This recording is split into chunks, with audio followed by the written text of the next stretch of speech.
Put the fucking mic on.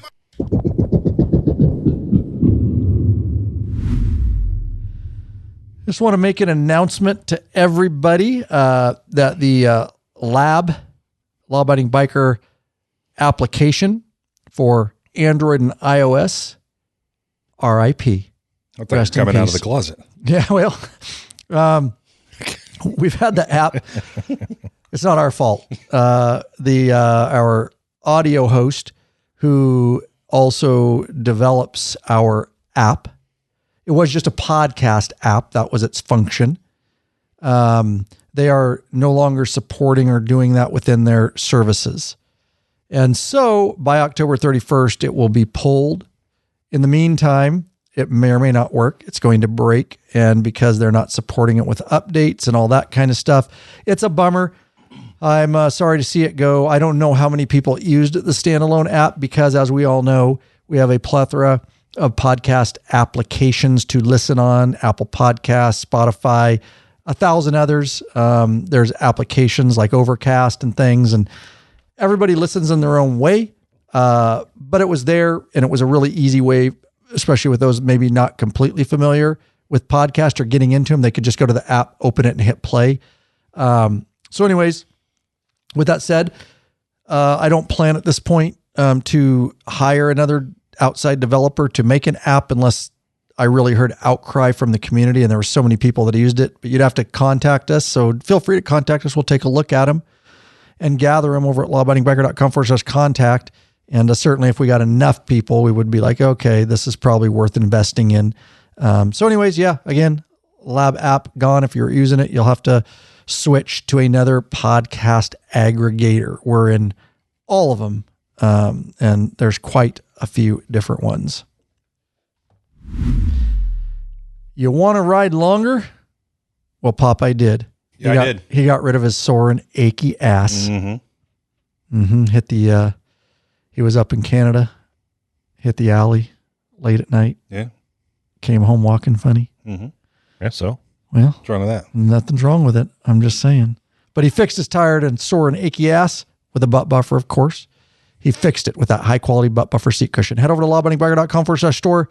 Check out our full line of butt buffer seat cushions. We are moving them, and Popeye loved his.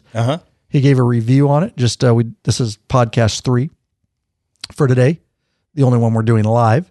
But we went over a bunch of stuff that we rolled up to Canada with, and that was how we kicked off the episode. So he is a big fan of the butt buffer now. Welcome to the butt buffer club, bro. Have my buffer and butt. Welcome to the club.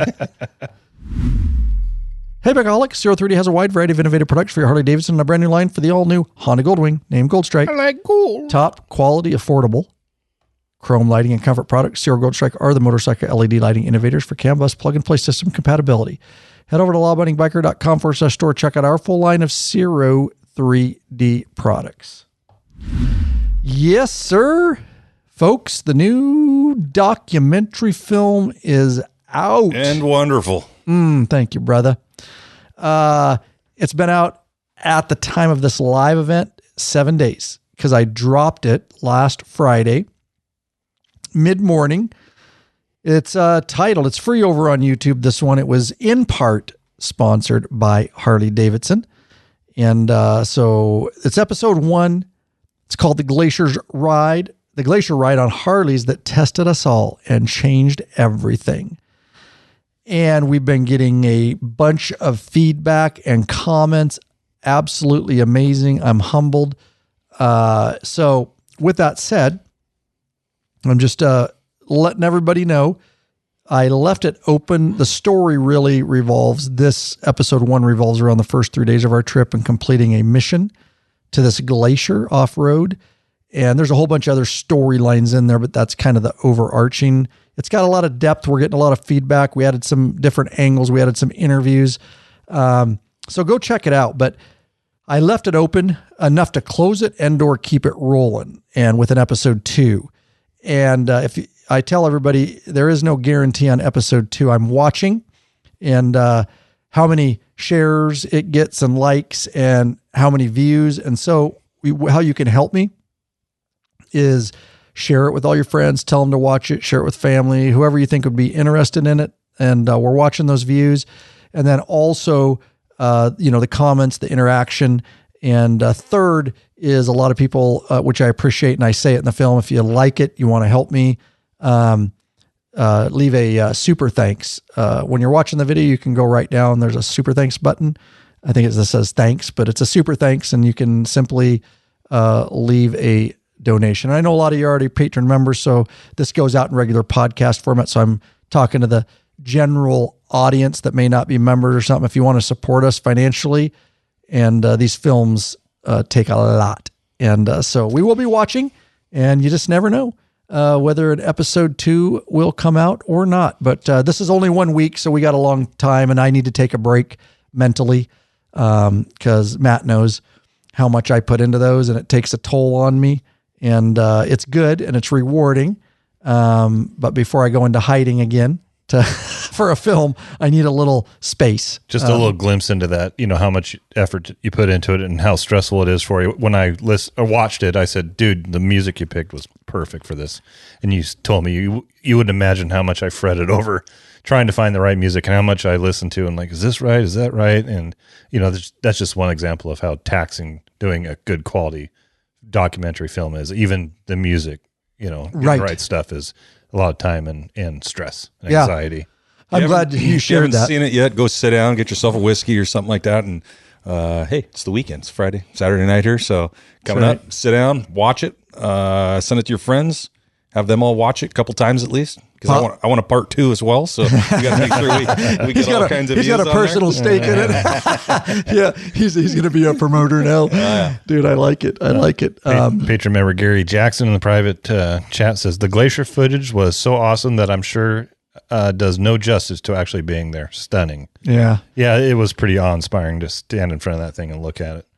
Yeah. The colors, the texture, it almost looks like it's flowing. Yeah. At some point it was. Right. It does looks slowly. Like it flowed it looks like it just froze in place. Yeah. It's amazing. It's something to see. Yeah.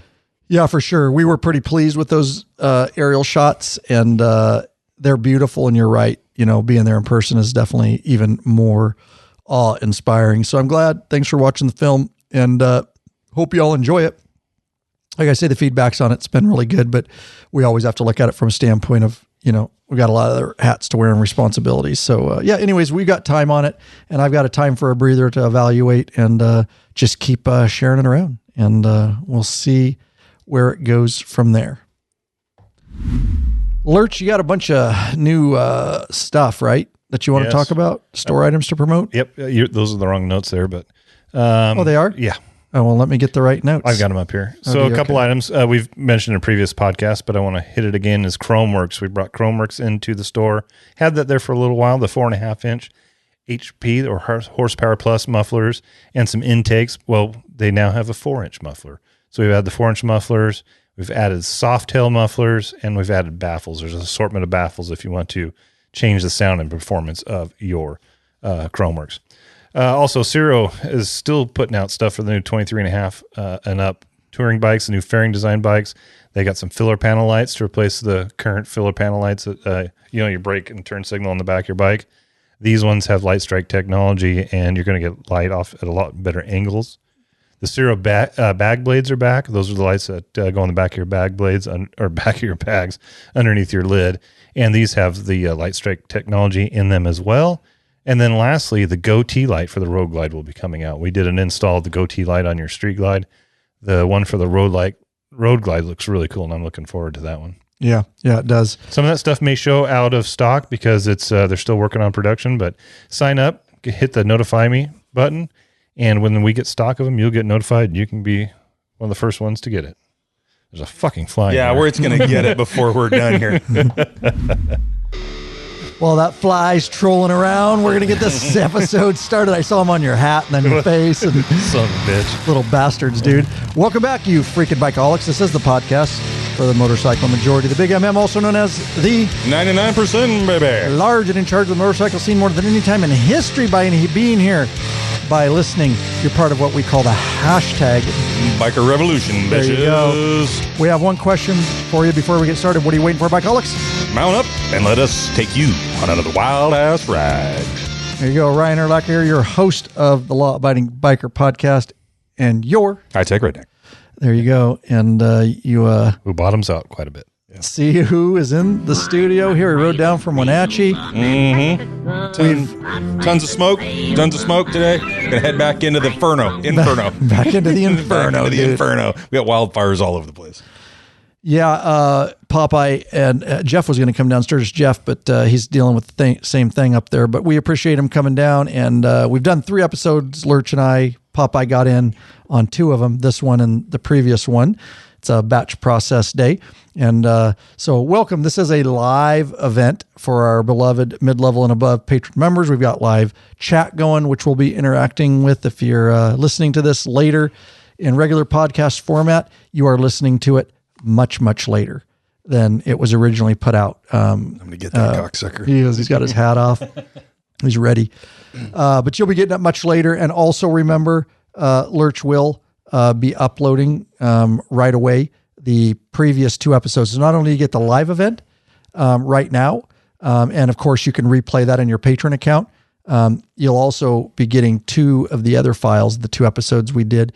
You'll be getting those uploaded into the back end of your Patreon account. So you can also listen to those 2 recorded ones month before everybody else. So that's just another benefit for being a patron member. Plus we get to talk to you here in chat and have you aboard. It is a Friday afternoon. And so in this episode, the main subject we're going to be talking about, and there's a lot to talk about without going in a rabbit hole, but it is all about Harley-Davidson's new CEO. What is the new direction of Harley? Let me tell you this. There's a lot of schmack and junk on the internet, as you're aware. There's a lot of schmucky YouTube channels, and everybody wants a click and a view. And there's a lot of people with eggs on their face, and right up front, everybody trying to get those clicks. I did not do a video on it. We saved it for a podcast, and we let it settle because it was ridiculous, the amount of stuff going on and people trying to blow things up. Anyways, what we did is now the fly's nailing me. I see that. I just keep it over there. Now what we did is different. And I have done videos on stuff like that in the past. I just was like, it's way less interesting than most people are making it think. We did our research. We fact checked. We, unlike a lot of them who now have egg on their face, we fact checked a bunch of stuff. There's a lot of rumors, a lot of stuff. We really wanted to make sure as much as humanly possible that we crossed our T's, dotted our I's, that we have actual sources for the information we have and where they came from and things like that. So we're going to give it to you in regular perspective and what this actually means, if anything, and hopefully just dampen down all the clickbait channels and stuff that just want to spew stuff. So that's what we're going to do today. Lurch did a lot of research. I sat a long time last night and did a lot of research. So certainly we could still be wrong on a particular point, but I think everything we have, we can back. And I put sources and things like that in mine, where the information's coming from. So that'll be our main topic. And do we have some new patron members to thank, Lurch? Absolutely, we do. Oh, we have an email. Let's. Can we do that first? Yeah, I think we should do the email first. I got mail! Yay! I got mail! Yay! Before I get into the email, I will say that in the past, when I made a mistake working on a bike that cost time and energy, I used to get frustrated. And maybe I still do to some extent. But I've also learned in my old age that those mistakes are learning opportunities. It's just more knowledge that we get. And by making those mistakes, and this one's a fairly common one that I'm going to talk about, we're able to share with the law-abiding biker community our experience and fix their issue. So this email is from Justin Gleave, and he says, I purchased and installed a Mueller Power Clutch 2.0 on my 2022 Harley-Davidson Ultra Limited. This is the 3rd one I've installed, one on a twin cam Road King and one on a Sportster. So he's got some experience with it. On my Ultra Limited, the clutch engagement is right off the grip. There are no more threads left to lengthen the clutch cable and to adjust the tube. Do you have any suggestions or a fix you have come across? I've already destroyed the plastic auto adjustment mechanism, so reinstalling that is not an option. I have considered cutting a notch in a nut and placing it on top of the metal adjustment to lengthen the clutch cable. Thank you for your insight in this manner. We ran into the same thing, and here's what I'll tell you. We've got a video on it, so you can go to the product listing and grab a short video on how to install the Mueller Power Clutch 2.0 correctly. It is the actual ramp itself. We have a full install video, but this little video you're talking about, is this just the correct? Just the ramp part. Okay, yeah. I'm just putting myself in perspective. Yeah, no okay. problem. So we have a full install video how to do the whole thing, but there's this one piece of this. If you don't do it correctly, you're going to run into a position like this where you can't get it adjusted correctly. So after you install your facilitator and your ramp, you need to push the facilitator all the way to the rear, bringing the cable all the way to the back. If you don't, when you install it, if that clutch facilitator is rotated forward, you're not taking all the slack out of the cable. And what happens is when you install the clutch ramp facilitator and the cover, it starts it in the wrong position. So you're not going to have enough pull. Right. Starts you with way too much slack. You can't get rid of it all. And you can't. You just can't get rid of it. So you have to have it in the right position.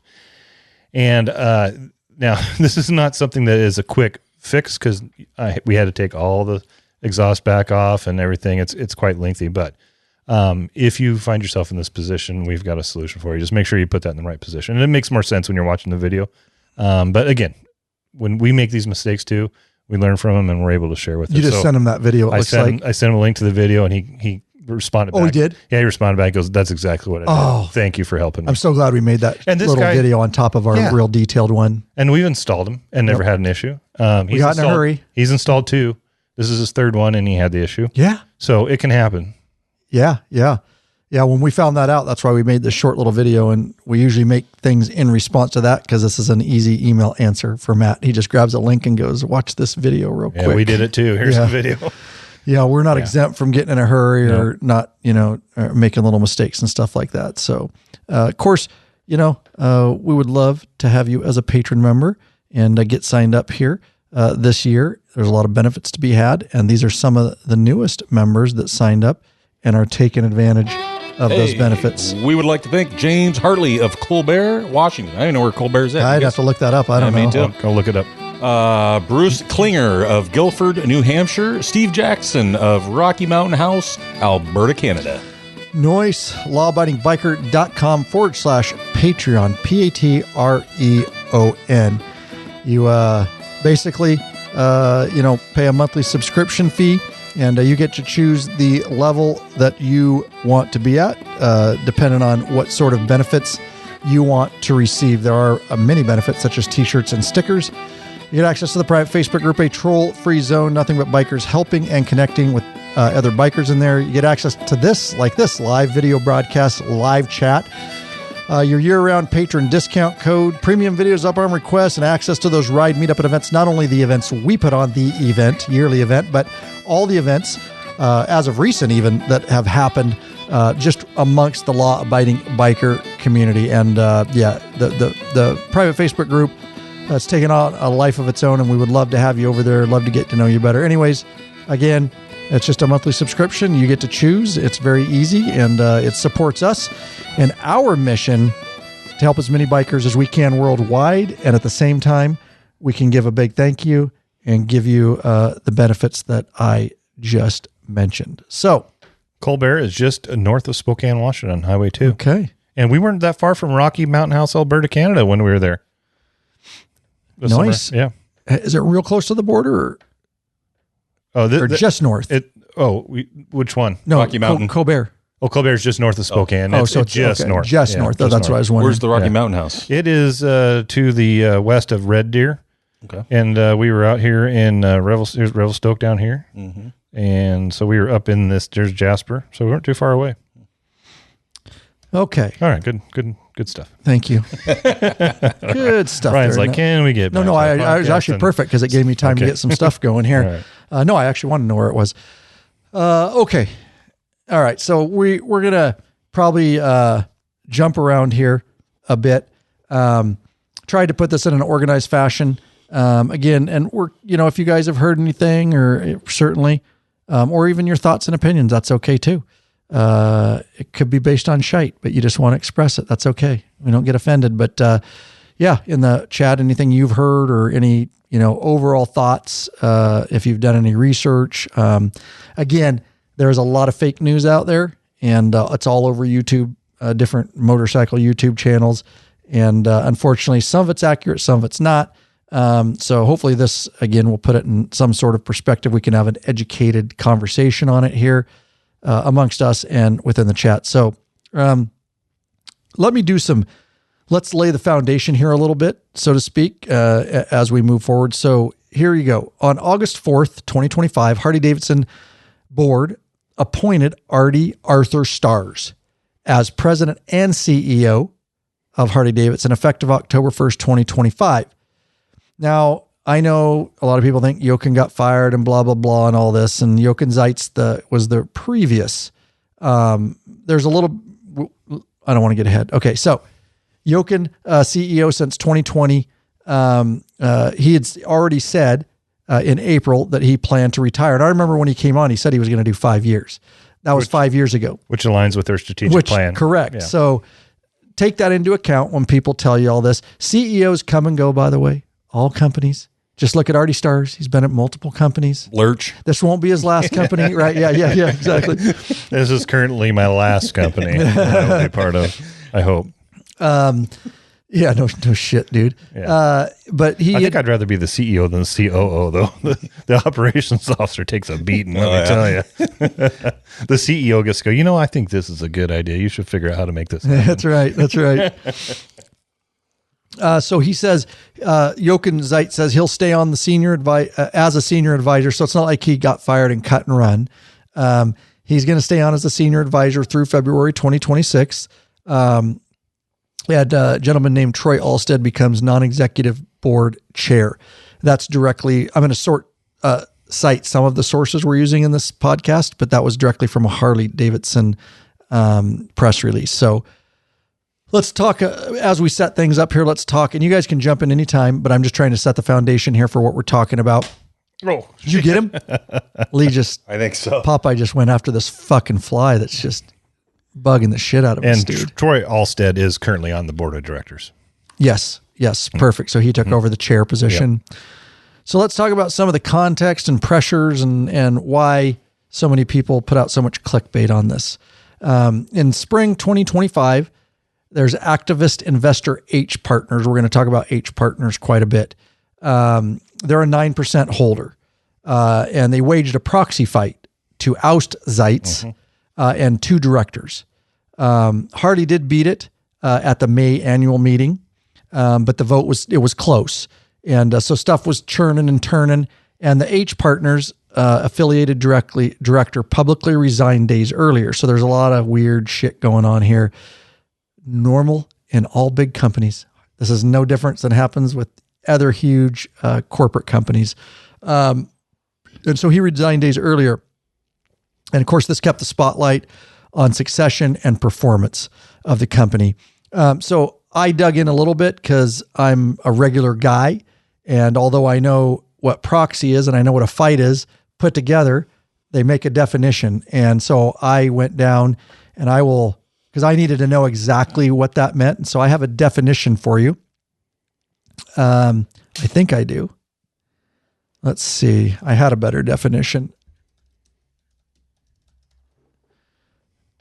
All right. So a proxy fight battle is it's a contest for control of a corporation where dissident shareholders try to gather enough proxy votes from other shareholders to replace the current board of directors or force policy changes that management opposes.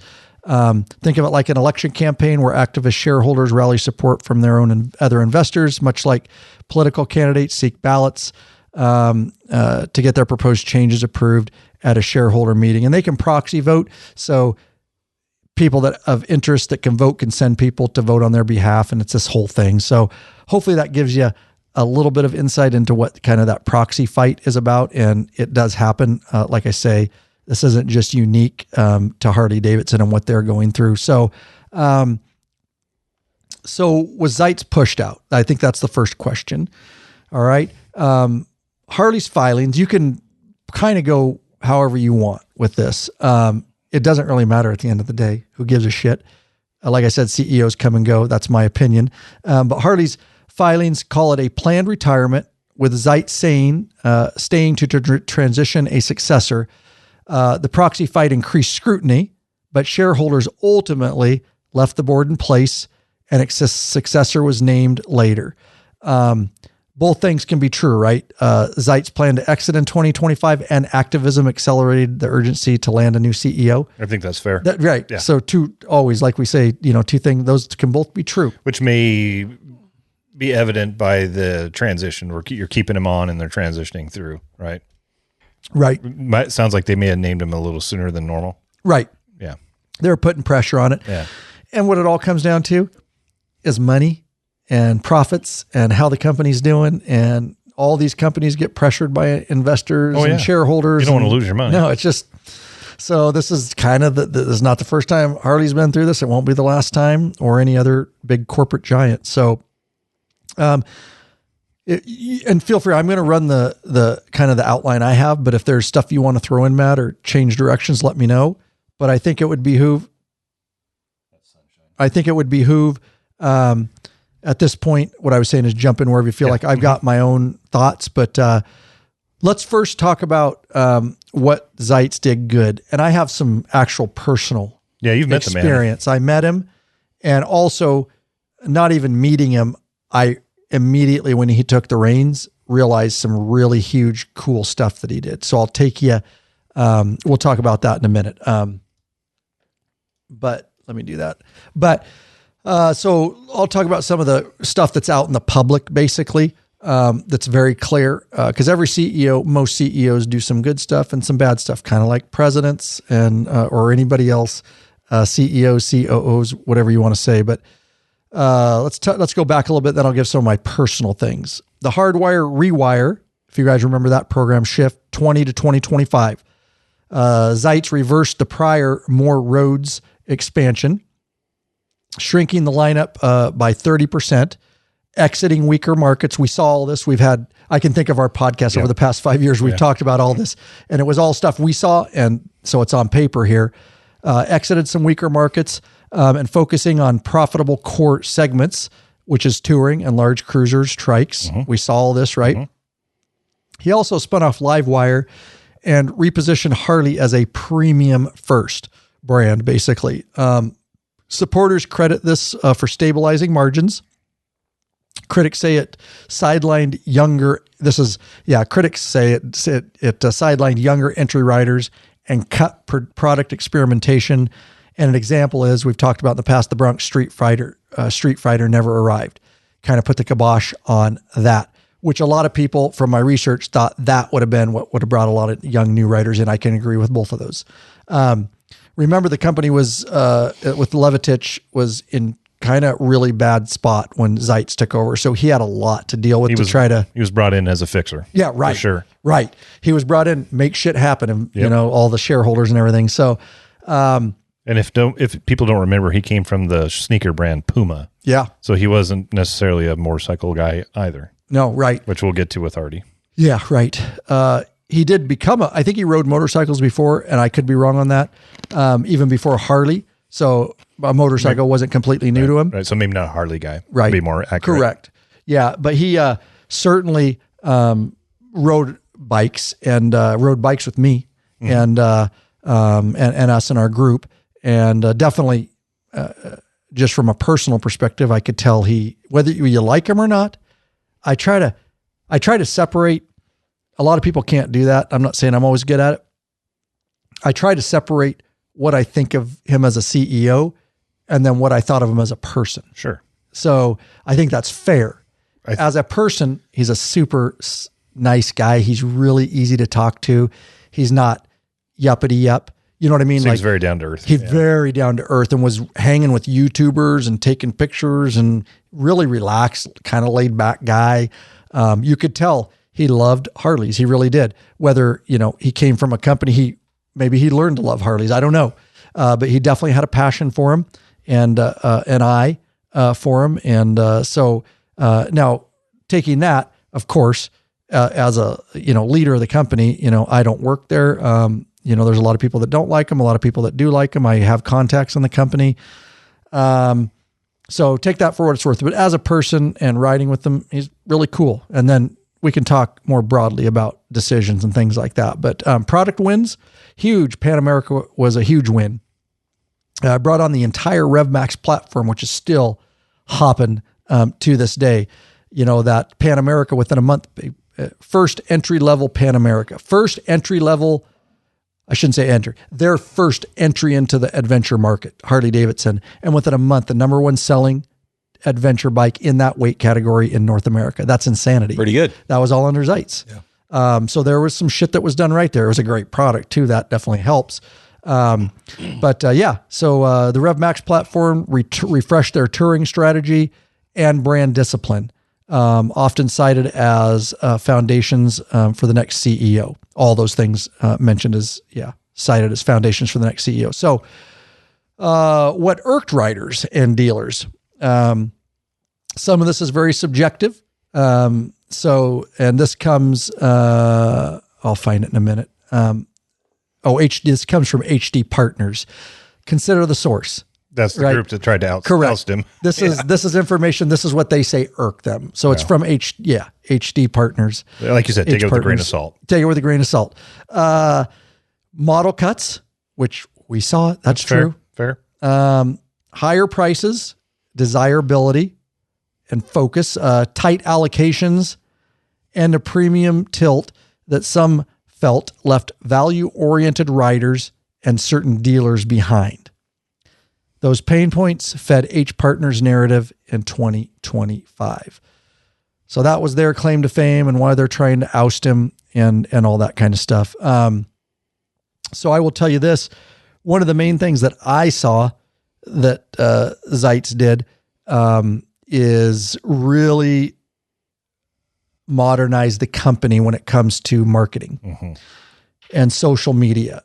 Because I will remind you guys, taking it back a few years, over 5 years, remember there was a time where for like 5 years I did videos about their marketing and lack of, and how they weren't connecting with their core demographic. Yeah, there's prime example. Prime example. Bringing on some old Hollywood star that nobody cares about. Those times are gone, and they weren't reaching out to influencers. They weren't reaching out to YouTube channels. I bitched about it forever, and I was like, they're gonna die if they don't. Magazines are dead. Radio's dead. You need to be on YouTube. You need to be on podcasts. Other companies have picked this up 10 years ago. Harley was just fucking stuck in a rut. And I wonder if that was we just don't need to. We're big enough that we don't need to. And then they started to see the decline of it, you know? Right. I think so. Could be, or just old school. Yeah. You know, they never had to before. Maybe thought that never did before. Their client base wasn't into that shit or something. They realized, ooh, actually they are. Right. You know, our clients are none. They're all older and that could have been too. Could be. I think your first statement, in my opinion, it would just be a guess, is there's a huge company and go, this is the way we've always done it. Fuck them. We'll feed them what information. Because remember, in the past, they didn't have problems selling Harleys. Yeah. You know what I mean? There's been years where you had waiting lists. So shit's changing. I think they just had an old school mindset. Yeah. And so it wasn't very long. I had been doing YouTube for, 9 years, and Harley never reached out to me. And we were one of the biggest Harley centric channels on the internet and the biggest podcast. And it wasn't long after that, they reached out to me. And we started communicating. And you guys know, everybody that's followed for a few years, I've been to yearly events. I got to go in 2020 to the Pan America. I think that was my first event where they invited me down to test ride and review the Pan American. And I've been going every year since. And not just me, other YouTube channels, other, social media people and influencers. And they hit that market running. Like, they didn't just dip their toes in. Like, they fucking clearly got a huge budget for those sorts of promotions, which are not cheap. And they didn't skimp, and a lot of people, they did some legacy media stuff, but I couldn't believe they were all in and they wanted to learn. The first year and the second year that I went to those events, I would sit down with their heads of their media, and we'd have a few cocktails, and they would literally, because they were new to it, they hadn't been allowed to do this. A lot of them wanted to do it before, but they weren't given money to do it. And they would ask us, and they still do, I remember after the first Pan America, what could we have done better? Did you get feel like you had enough time? Do we need to stop more? Is it okay that you got all your shots? And it was really intricate. You could tell they were like, we want to do this. It's new to us. We are here to learn as much as you. And they just kind of tweaked it over the years to that. They took some suggestions, some they don't. I still don't like the way that they do. I'm just being honest. A few of the things with us, I am different than some of the other channels, and I like a little more time. But it is what it is. We all work together. They can't do some things, and I can. So it's give and take. It's not a perfect system, but it's huge that they dove in like that. And so that was under Zeitz's leadership. And so I am interested, and then we'll move on to the next topic and let you guys say what you want if you've seen anything. But it looks like with Artie Starrs here, just looking in and kind of, which we'll talk about his strategic plans and some of the things that surround this. I can't imagine, because of his background in Topgolf and all that stuff, Pizza Hut, that he's going to change. If not, I would think he would put more money into social media presence and influencers and that kind of stuff. I don't think looks like the kind of guy that would realize that would be a death wish to back out of what they're currently doing in their marketing. I would expect him to amplify that, if anything, but that is my guess from what I've read in his background, that he has a clear understanding of how to market. Because you don't grow Topgolf and Pizza Hut like he did. He's got some really good badges on his chest for those companies, and he clearly knows how to market these things, or at least how to give his marketing department the reins and the funds necessary to do those sorts of activities. What do you guys got? Anything? Good call. Well, just good info. Closing out Jochen a little bit. I think he did a lot more good than he did bad. Definitely got the company profitable again.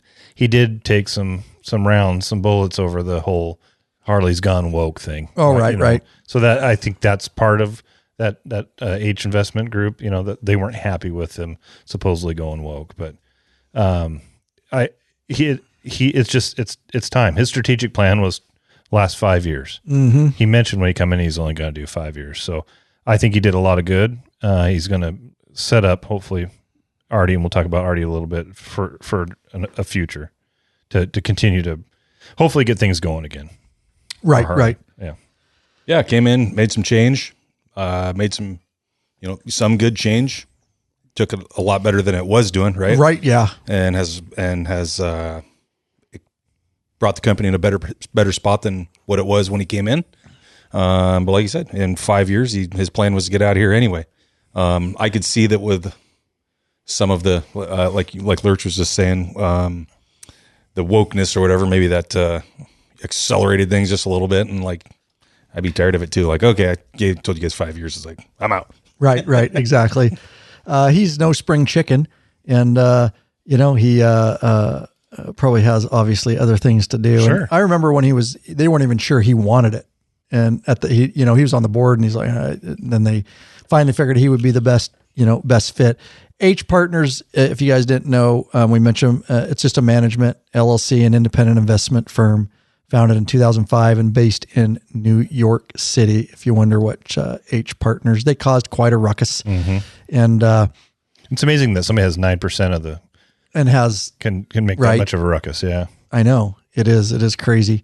So let's talk about. We talked a little bit about Jochen there. And he's obviously staying on to consult and things like that. Let's do a little bit of light. And then I know, Lurch, maybe you have more research. I just did some light background on Starrs. And so former CEO of Topgolf, Sports Entertainment, and Pizza Hut, Yum Brands. His track record, scaling brands. That's why this is some of the, and this is from a Harley-Davidson press release. Scaling brands, franchise discipline, and large frontline workforces, skills Harley's boards those are skills Harley's boards explicitly wanted. So again, franchise discipline, the scaling brands, and that's why I say he clearly has a understanding of current marketing trends and where you need to put your funds. The board stance, the official release is unambiguously supportive. Alstead, now chair, calls him a dynamic, proven leader with the, quote, right mix for this moment. There's no stated fixed term, so we don't know how long he's going to be around. Like most public company CEOs, he serves without a set number of years, subject to employment agreements and board oversight. As long as you don't tank the company, then you stay on. Yeah, right, correct. As long as things look like we're going to be making some money, investors will keep you on. If you look at his background and what he's done, he's also been instrumental in these companies going global. And that's something that Harley has struggled with. In fact, they pulled back from some of those markets. So, now, isn't some of that, though, probably because of the tariffs and stuff that some of those companies have going in? We've even talked to some Patreon members who talked about how expensive it is to buy a Harley overseas because of the tariffs that it costs to get them into the country. Well, I'm sure that definitely plays a part. But the Harley, True. we're their prime demographic, meaning we're males of a certain age. 40s, 50s, you know, the guys that are true Harley fans are aging out. And so in order to keep this brand going, they've got to bring in at least definitely new riders and new markets. So potentially with his global experience, maybe he can help push Harley into some of those other global markets.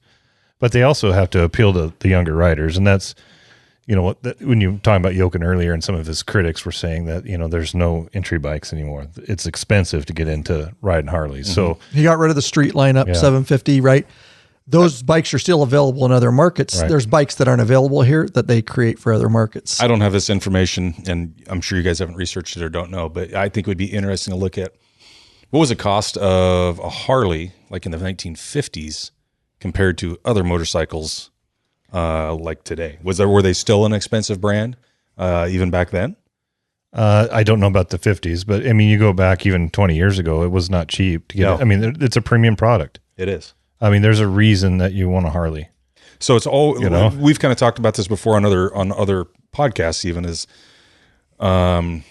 it an older group that gets into Harleys simply because you're finally able to afford one?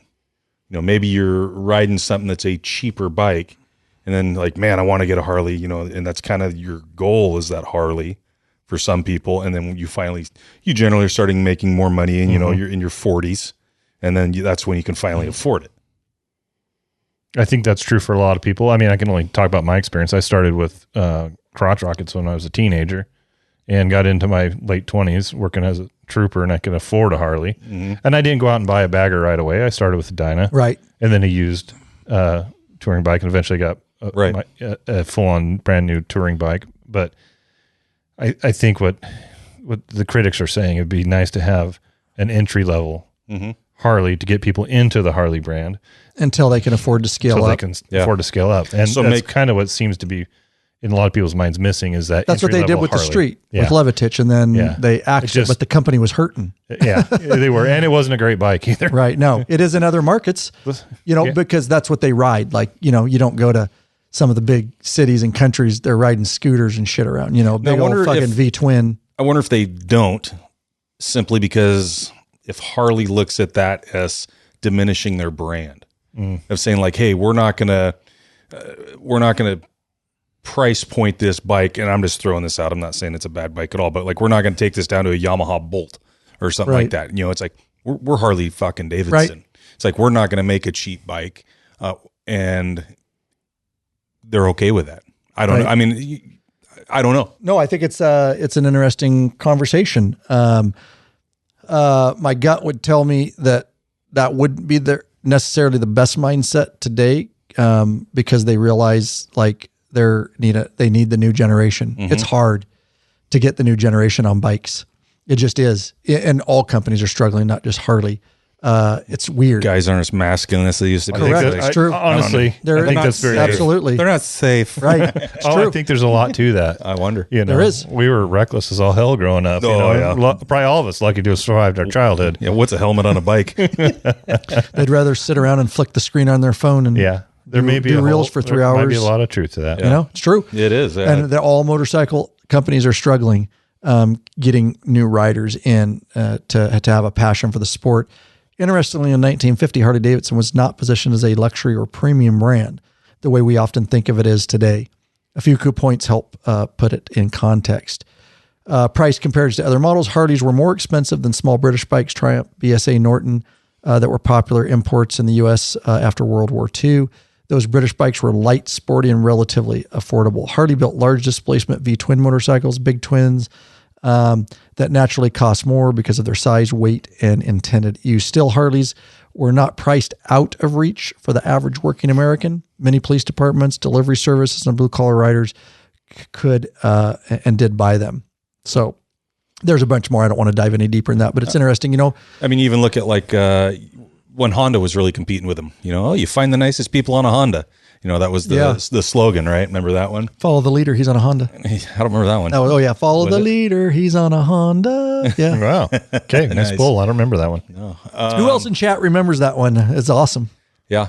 A couple comments. Anthony Peters says, some of my friends in Europe say that even a Sportster would cost double the U.S. price in places like Denmark. It's true.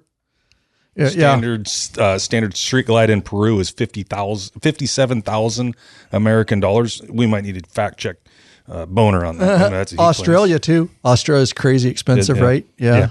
Same with Canada. They even pay quite a bit more than us, I believe. Yeah. So well, it's because they're 30%. That's true. I mean, I was looking at the prices when we were up there, and I'm like, that's equivalent to U.S. dollar. Right. Yeah. Okay. So let's talk about this. So a lot of people ask, and I don't know, you guys can have your opinion on it, but does Starrs ride? The new CEO. So before the announcement, he reportedly bought a 2025. This is from the Wall Street Journal. I've got an article here as well. Yeah. From the Sun, U.S. Sun.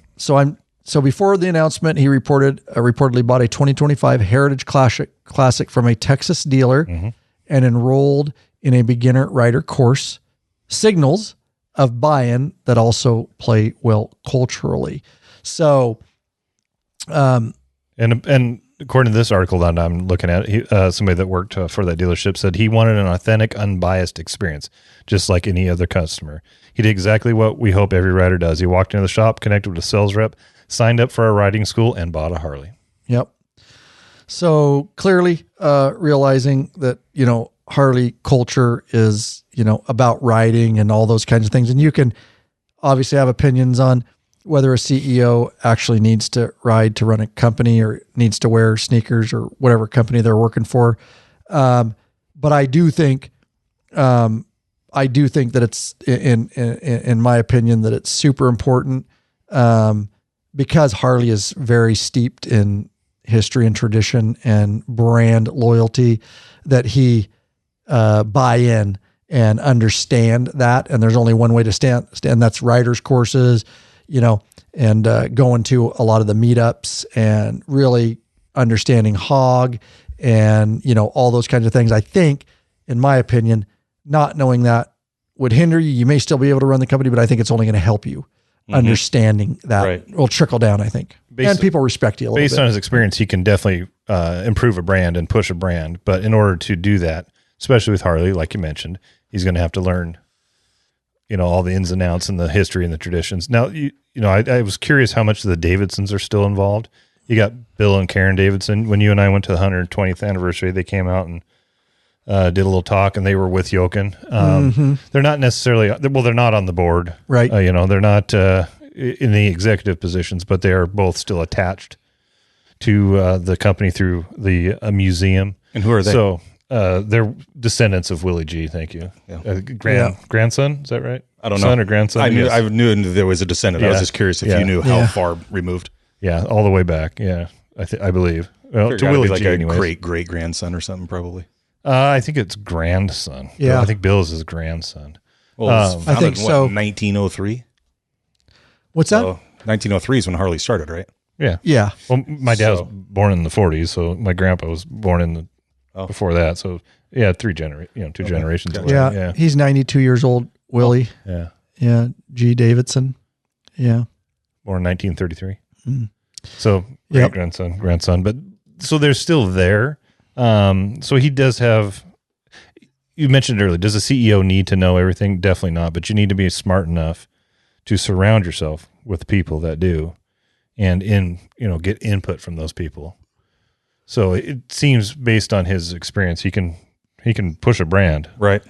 And I got to guess that he probably didn't know everything about pizza. He probably didn't know everything about golf either. Right. No. But he hopefully was surrounded with people that did. So we'll see what he does. But and the strategic plan, the new one's not out yet. So that'll give us a lot more direction when we see the actual plan. Yep. Sweet. Before I move on, do you want to talk about some of the new Xero stuff that would be important for folks to know? I'm going to read it because I already mentioned it earlier. Well, this is another podcast. So okay. Yeah, let's I mentioned earlier in this podcast. Gotcha. It's part of the new products. The goatee light. Sure. I already did all that. So, hey, Bikeholics, searching for new and exciting motorcycle products? Xero 3D has products you dream about for your bike. Check out their wide variety of innovative products for Harley-Davidson and Honda Goldwing motorcycles. Xero 3D's got your back with chrome, black parts, lighting, and other comfort products. No modifying, cutting, grinding, or welding for an easy installation. That equals less time installing and more time riding. Xero 3D has a design team of riders with over 40 years experience with a passion for design and innovation. Xero and Goldstrike are the motorcycle LED lighting innovators for CAN bus plug-and-play system compatibility. They pride themselves on great customer service. Got a question? Get in touch with them via email at sales@xero3d.com or give them a call at 715-808-0027. Check out your local Harley or Honda dealership and ask for Xero or Goldstrike parts. A new leader has emerged, so check out Xero 3D's custom line for the all-new Honda Goldwings called Goldstrike. Better yet, help support us and head on over to Law Abiding Biker Store and check out our full line of Xero 3D products. As I mentioned earlier, a lot of new stuff coming out for the 23.5 and newer new fairing bikes. Very exciting. Check out our store. As it comes in, we're adding it. There you go. All right, so moving on, let's see what changes has Starrs signaled right now. So near-term actions we can point to. So this is interesting. This is a lot of the misinformation from the YouTubers that didn't do their research and just wanted to get a video out. Harley sold securitized greater than $5 billion of HDFS, which is Harley-Davidson Financial Services loans, with KKR and PIMCO, raising about $1.25 billion of cash and delevering the finance arm. So this was announced alongside weak Q2 results. That's balance sheet and capital allocation triage, not a product decision, but it gives the new CEO running room. So basically they sold off loans. I will tell you. Finance, yeah. I'll break this down in terms that helps people. So basically what that means is Harley has its own finance arm, which I told you guys is Harley-Davidson Financial Services, that gives out loans when people buy bikes. Over the years, they've built up billions of dollars in those loans. Instead of waiting years for people to pay them back, Harley basically bundled up a big chunk of those loans and sold them to a big investment firms like KKR and PIMCO. By doing that, Harley got about $1.25 billion in cash right away. Think of it like selling your paycheck early. You get the money up front, but someone else collects the payments over time. Why? Because Harley's sales and profits weren't looking great in the last quarter, and this deal gives them extra breathing room, cash to work with, less debt on their books, and a stronger balance sheet. Important point is this wasn't about new motorcycles or cutting models. It was just a financial move to steady the ship and give the new CEO a cushion so he can focus on bigger strategic decisions. So I thought that was a really good way to break it down. It can get a little mumbo jumbo when you're reading all this stuff. So like I said, I did this all last night, just really took a deep dive. So with that said, reports and the Wall Street Journal recap say Harley is adding a lower cost model. Did you hear that? I've heard that, rumors of it, but I haven't seen anything. It's interesting. So definite. Pretty good source, Wall Street Journal. Okay. Harley is adding a lower cost model to broaden access while continuing premium focus. Early sign of rebalancing the portfolio mix. We'll see if that's a U.S. entry model or a global play. Yeah, I've heard they're looking to put out a $6,000 motorcycle. I don't know if that's true or not. Whoa. Yeah. That's what I thought. Whoa. Yeah, that'll be interesting to see as we go into this. But strategy, continuity versus change. So the corporate Our Strategy page still emphasizes investing in core heavyweight segments. Expect Starrs to keep Hardwire's profit discipline, but lean harder into brand reach, franchise, retail excellence, and entry ramps. And this is what we're talking about, Papa. You know, he clearly realizes they got to bring these new riders in entry ramps, such as rider training, attainable models. There we go again, cheaper models, omni-channel retail.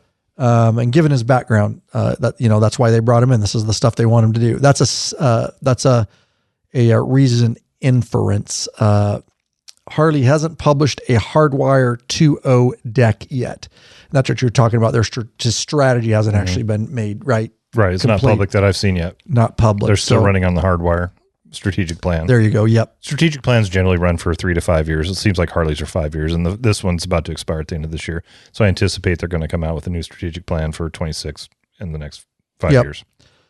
Yeah, good. And basically, guys, they did the loans and sold those off. They got, here you go, Artie. Here's $1.2 billion.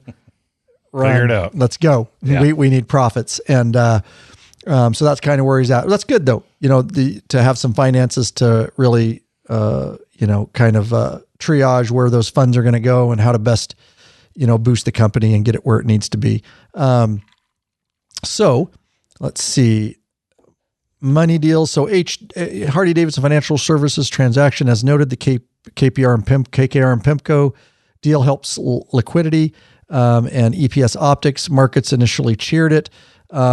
Starrs paycheck package, SEC 8-K, based on $1.2 million. Target bonuses of 150% of base starting 2026, one-time $2 million cash. I am the CEO of the wrong company, dude. Where's my fucking $2 million? I can get you 150%. I can get you here. Listen to this. I can do this for you. I can get you $2,000. Give me a fucking beer. Get me a beer, dude. I'm in the wrong business or wrong CEO. 4.5 million RSUs, 3-year vest, and prorated 2025 RSUs of 1.625 million. Standard, non-compete, and clawback language, no fixed tenure in the filing. So there you go. He's going to be rolling in the dough, as Jochen was rolling in the dough too.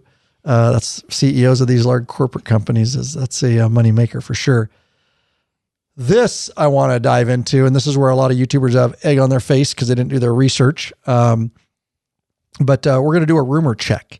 And a lot of the guys were saying, oh my God, Starrs brought in BlackRock.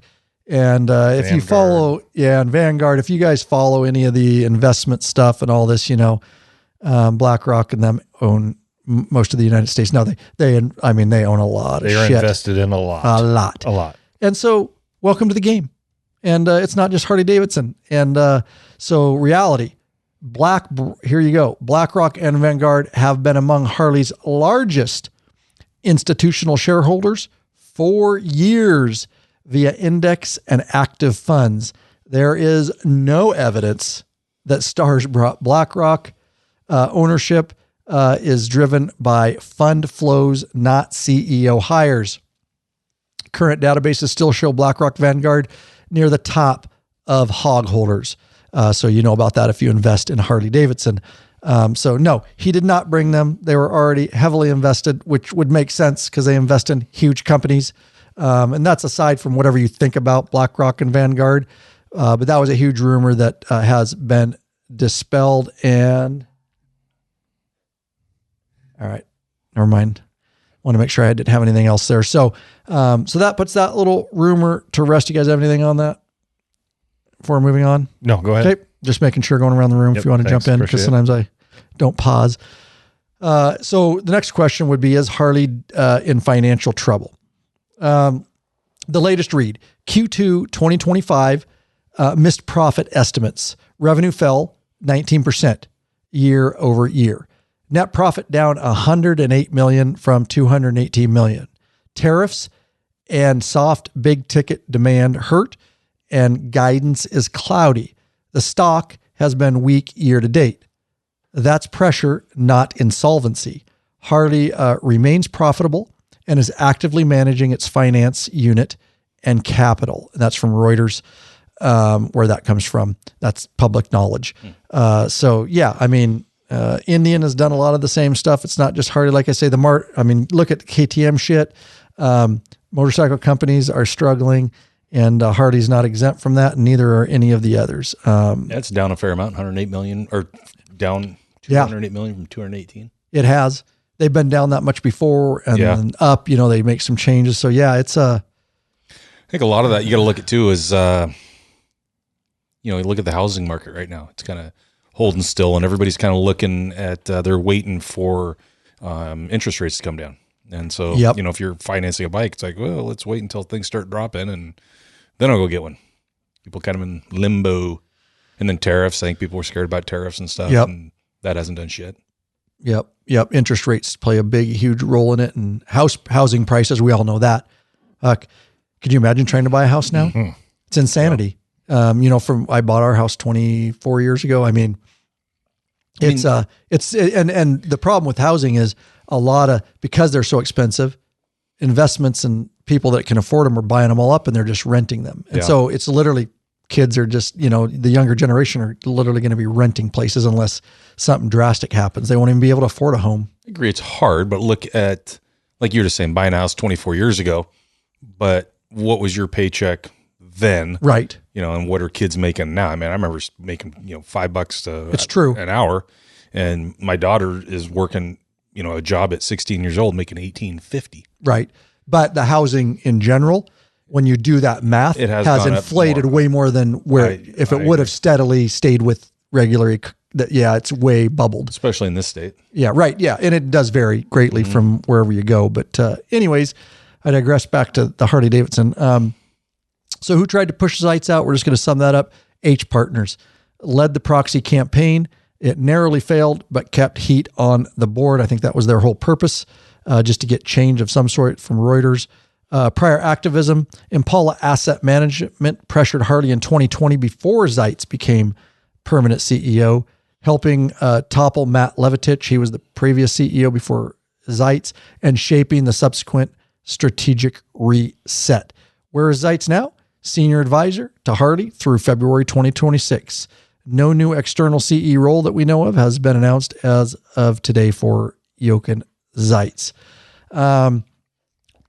So let's do a balanced scorecard. Okay. Anything going on in the chat that we need to know about? No. You guys monitoring that? Okay.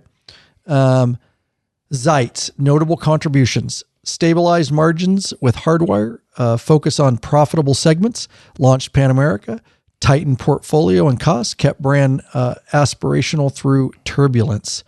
Zeitz, critiques from the field. Fewer affordable models, canceled the Bronx, Street Fighter, perceived neglect of up-and-coming riders, and pricing availability frustrations, dealer strains. Some of that's, we've heard about it. There's been a lot of dealership changes. Investors are buying up dealerships too, and they own 3 of them, and they're not, as we've seen this over the years, the mom and pops, small ones are going out and out of business, and whether that was all his fault or not, it's certainly something to be aware of, and it was some of his critiques. That kind of ties into something that patron member Anthony Peters mentions in the private chat is the Sportster 975 and Scout 60, which is a 983cc, are the smallest U.S. made motorcycles. Both companies need to compete in the smaller and more affordable markets. And I was also doing a little research as you were talking. Indian's showing a decline in profits in Q2. So and you mentioned KTM. It's a motorcycle industry wide issue. Yep. And they're all going to have to kind of figure out how to bring in new riders. Correct. Even the dirt bike market is not being able to bring in new riders. Like I said, it's old guys like you and Justin riding around dirt bikes. Yeah, it is. They want to sit around and flick their phones and watch reels. I mean, when it comes down to it, it's just a different. They're not out and active. You get these kids on more of a red meat diet. Correct. Yeah, exactly. Get them out and get active. Yeah. That's what we need to do. So fewer Zeitz. Yeah. So Starrs, strengths to watch: brand scaling, a franchise playbook, frontline operations, early cultural gestures, buying a Harley training course, again, to bring all these new riders in, help bridge the not a biker CEO concern.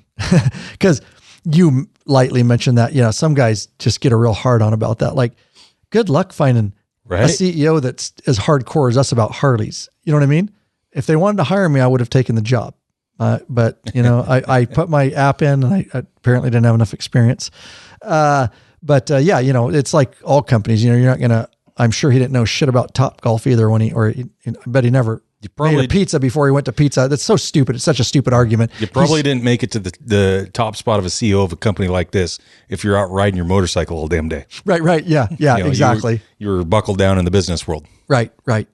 Yep, exactly. And you're going to move around from company. It doesn't mean you can't learn it and try to understand the culture. That's all you can do. And it sounds like he's making a leap to do that. So Starrs risks steep learning curve in manufacturing and dealer network economics because he's never done manufacturing before. So that is huge because there is a steep learning curve there. And dealer network economics. He must deliver growth without ending the premium halo Zeitz built. The Wall Street Journal and Reuters both flagged the industry headwinds as aging base, tariff, soft demand. That's some of the things, that the markets look at like, oh shit, it's not like, and that's exactly what we're saying. Right. Like, yeah. They gotta get people interested. And I agree with you or Anthony. And I know they're a premium brand. They can still make the premium products for us older guys that can afford them, but they gotta, make some. Kids just aren't going to pay $30,000 for a Street Glide to start. You gotta get them in with something that's cheaper and economic, and that's what they're looking for. And at the same time have the soul of a Harley. I was correct. You go back into some of the podcasts we're talking about when they got rid of the traditional Sportster line. Yes, they were a cheaper bike, a more affordable bike, but they still had that Harley, feel. The Street 500 and 750, they're plastic bikes. They just didn't feel like a Harley to me. They need to be able to make something that has the soul and the essence of a Harley, but is affordable for a new rider. Yep. Anthony, I'm just reading some of the comments that are probably, I blame the media. I offered my son a motorcycle for his 12th birthday this year and he didn't want it. Dude, I would have died. Oh, I know. God, I can't. Shit myself. Oh my God. We were too poor. I would have I would have came in my shorts right there.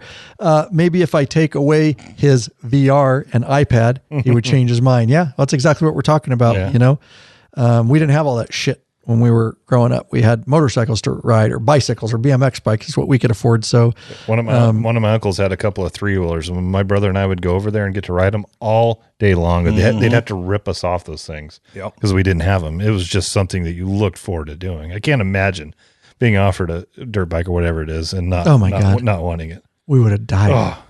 This is my dream. Or he says he'll make a track in the backyard and get a dirt bike for himself. Yeah, there you go, bro. Get yourself an Enduro 2-stroke and come riding with me and Oscar. We'll take you on some hard Enduro single track. It's a blast, bro. Let's see. Missy Brothers. Okay. Somebody's off to Sunshine. Reno. Oh, is that who that is? Okay. Yeah. All right. Later, Sunshine. So what the near future looks like, talking points here.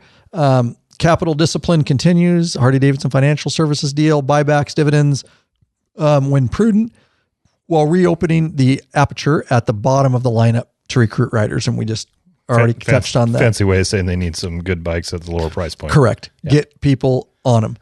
Opening up the aperture. There you go. Dealer experience, a throughput become a CEO level priority. Starrs franchise background, product cadence balances premium touring trike with a credible entry step up path for new riders in North America. Wall Street Journal notes a lower cost model in flight.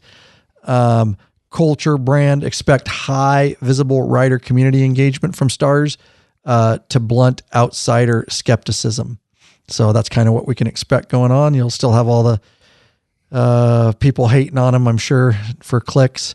So we'll see some of that, but sounds like he's focused on that. Definitely is what the people want. So a quick bio on Artie Starrs. We've talked a little bit about it. Wins and misses. His wins: he scaled Topgolf to 100 plus venues and 30K plus employees.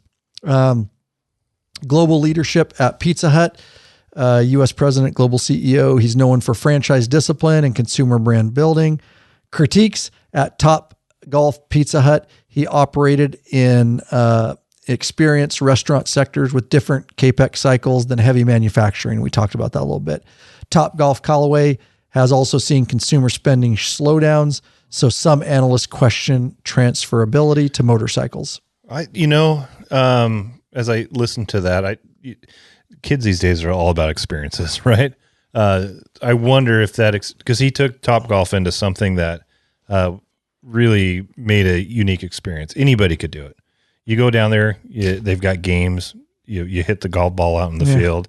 They've got subpar food, beer, but right. It's fun, right? So I wonder what he's going to be able to bring to make either owning a Harley or visiting a Harley dealership an experience. I wonder if you'll see a little bit more technology stuff brought in. It's an interesting perspective. I hadn't really thought of that because, it's you just go out to the driving range and anybody can go whack the ball. Yeah.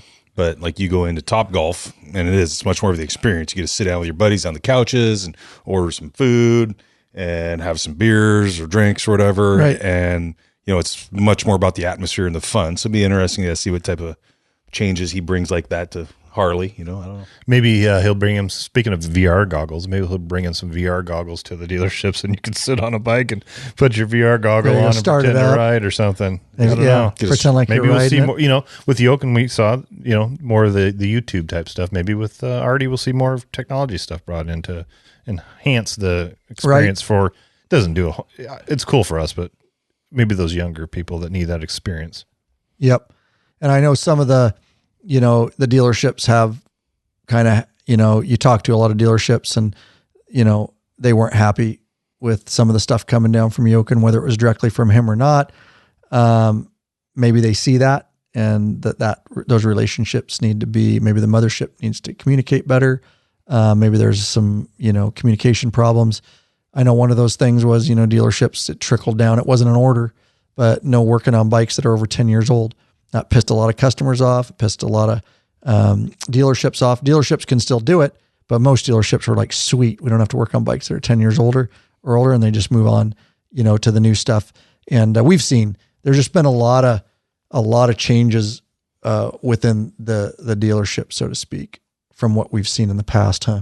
Yeah, it went from a large network of ma and pa's to a investment groups. Like the group that owns our local dealership owns 3 or 4, and that's not uncommon. And so you lose a little bit of that personal touch when you're that corporate. Right. There's folks in our town that won't go to our local dealership anymore because it has lost, in their opinion, it's lost that personal touch. Yeah. And we'd heard that a lot through law-abiding biker, through podcasts and emails and stuff. A lot of people were saying that. So I'm guessing that is kind of a nationwide issue. Yep. And a lot of dealerships was closed. In fact, Popeye doesn't even have a dealership in their area. No, nothing in years. Haven't in years. And that's kind of been the trend. Of course, that has to do with the markets and the economy and, all that kind of stuff. So here's what I'll say kind of as we start to wind down here. It's a lot of hype. I hope we put it in some sort of perspective for you that I get it. It's a headline and it's just the way people are online. It's unfortunate, but they want to make this into more than it is. Like I said, companies go through CEOs. He'll be gone and we'll get a new CEO. It's just life. And yes, there's going to be changes. Like when a new chief comes into a police department, they bring some bullshit and they bring some good stuff, a lot of more bullshit than good stuff usually. It's just, and one thinks they're going to fix it. And then the next one thinks that nobody fucking fixes shit. They just fuck it up even more. It's government, what do you expect? You can't have high expectations. But private companies have to actually make a profit. So it's a little bit different, which is why things actually get done. But even in a large organization like this, there's still a lot of red tape. The bigger an organization gets, the more red tape there is. But at the end of the day, we need Harley.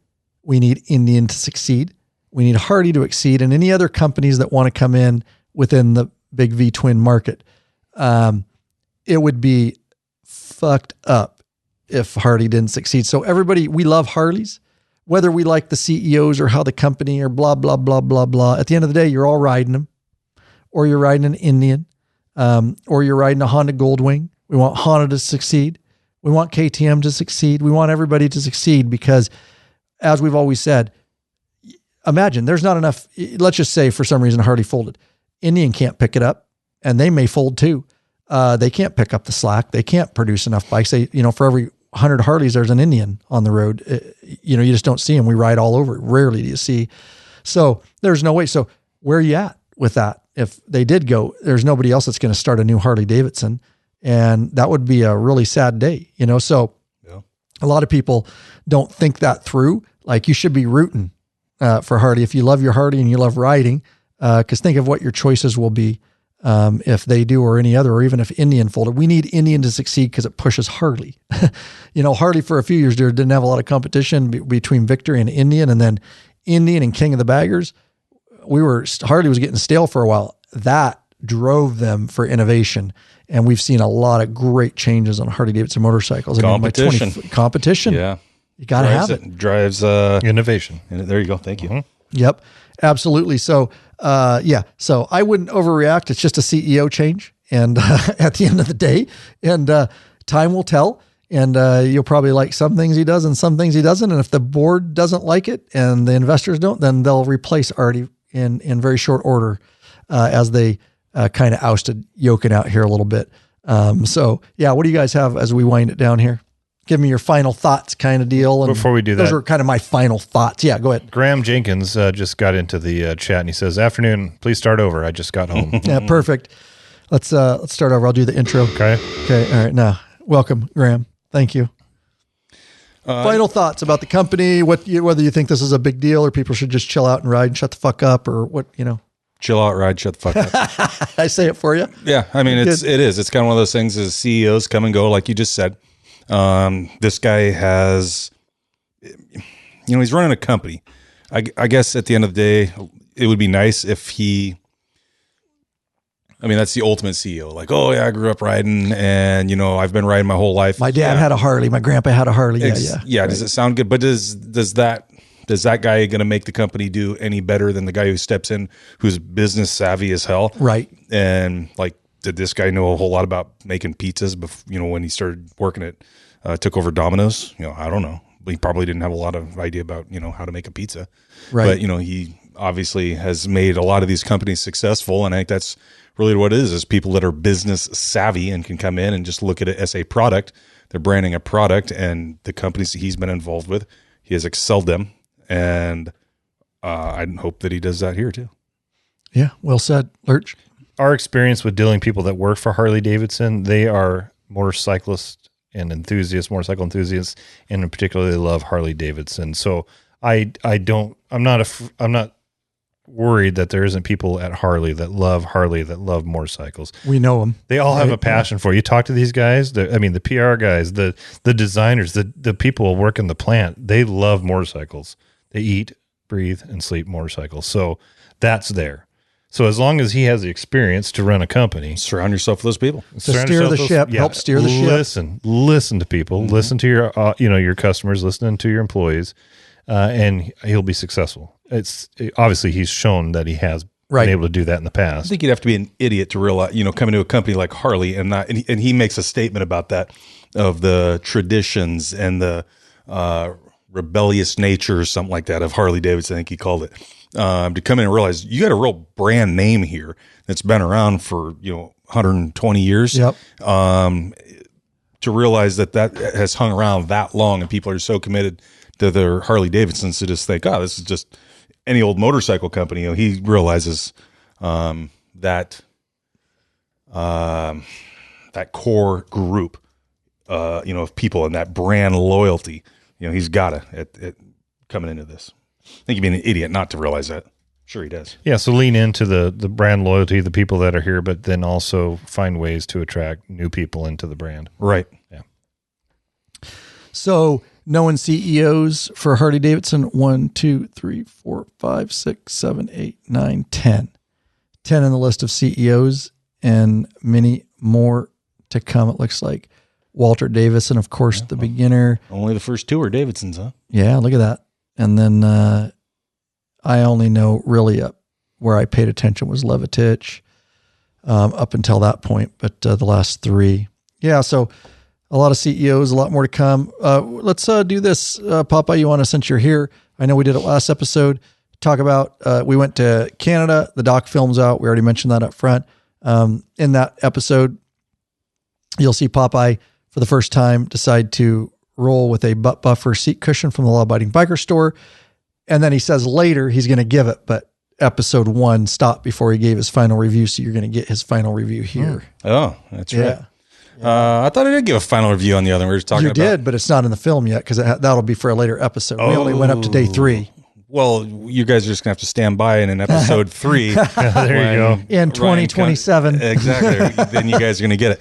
No, my final review of the butt buffer is after putting 4,000 miles on the thing through Canada, all the way up through British Columbia into the Yukon territories. I have ridden many thousands of miles without a butt buffer. Finally decided to get one this last year. Lurch brought me down one from the Law Abiding Biker store, threw it on the bike for this trip, and I'm telling you guys, it's a game changer. It's absolutely worth its weight in gold. Save your money from your coffees this month. Don't buy coffee. There you go. And that'll cover the cost of your butt buffer. Definitely worth it. It's stays right on the seat. You feel connected to your seat. You don't even really notice that it's there. You're not sliding around at all. Gets rid of those hot spots on your ass. And I would tell you it is worth every penny. I went for many years without one. Not going anymore without. There you go. Straight from Popeye, a real life review. Treat your ass with some respect already. There you go. I love it. I love it. All right, guys. We're going to take it out here, and we definitely appreciate you being here. Now, we want, we love our patron members. This is a live video broadcast and chat with our patron members.